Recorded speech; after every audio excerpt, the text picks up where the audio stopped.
Bismillah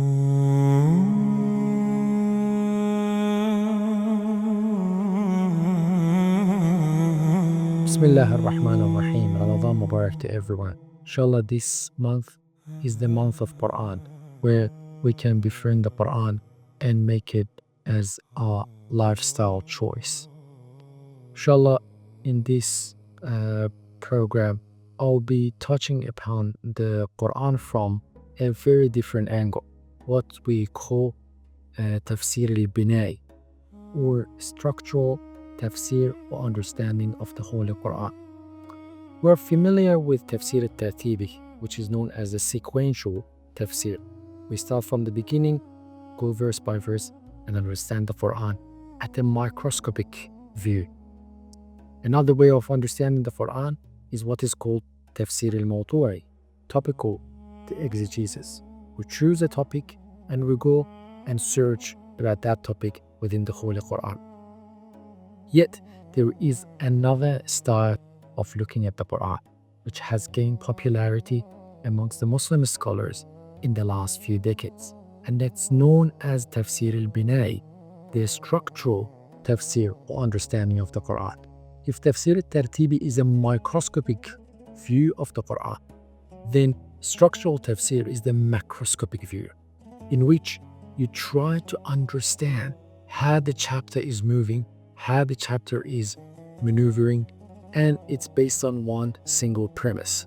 Every chapter has a central aim, a central objective that is trying to deliver through number of verses. And based on this premise, we will start our journey in the Holy Qur'an.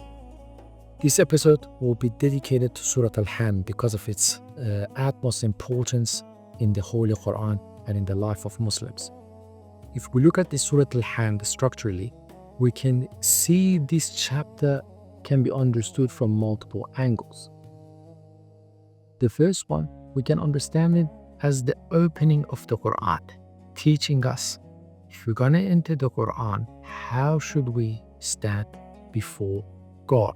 So this is the book of God, and before entering the book, the Qur'an teaches us the etiquette of the approach. You can look at it as the etiquette from a moral perspective or as an epistemology from a philosophical point of view. This means it provides us with a succinct epistemological lens on how to read the text. So let's go through it from a structural perspective. This chapter begins with an introduction.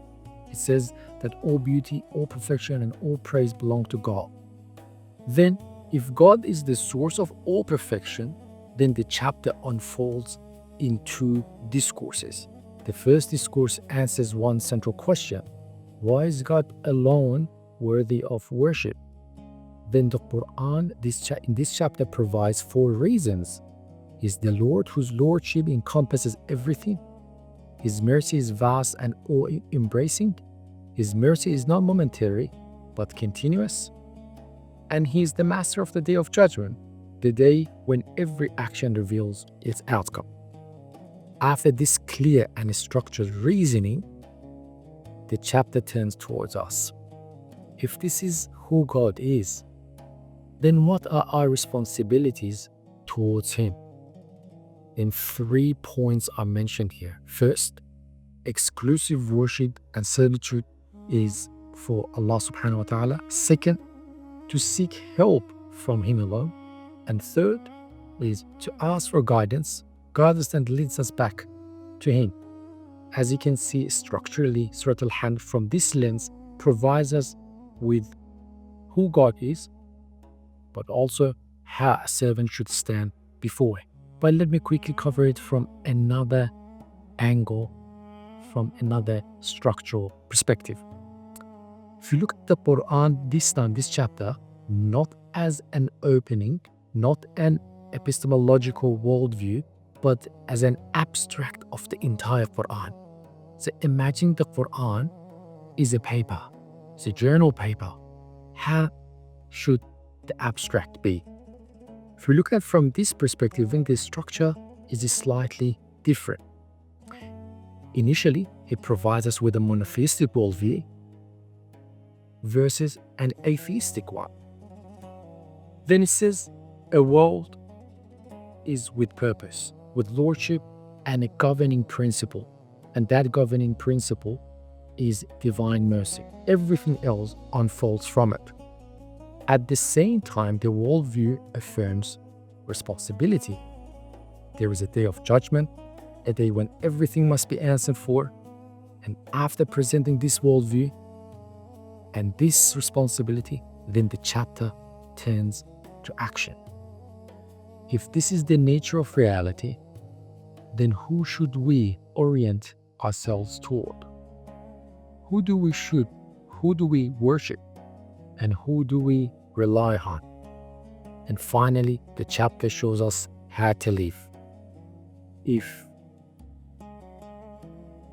God is the only one to worship, then it points us towards a balanced path, a straight path between two extremes, what is known in virtue ethics as the golden mean, between deviation and moral rigidity, between losing direction and losing mercy.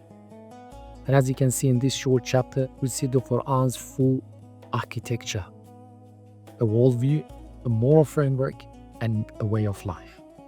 And this is why Surat Al-Hamd stands at the beginning, not only of the Qur'an, but of every meaningful journey through it. Salam alaikum.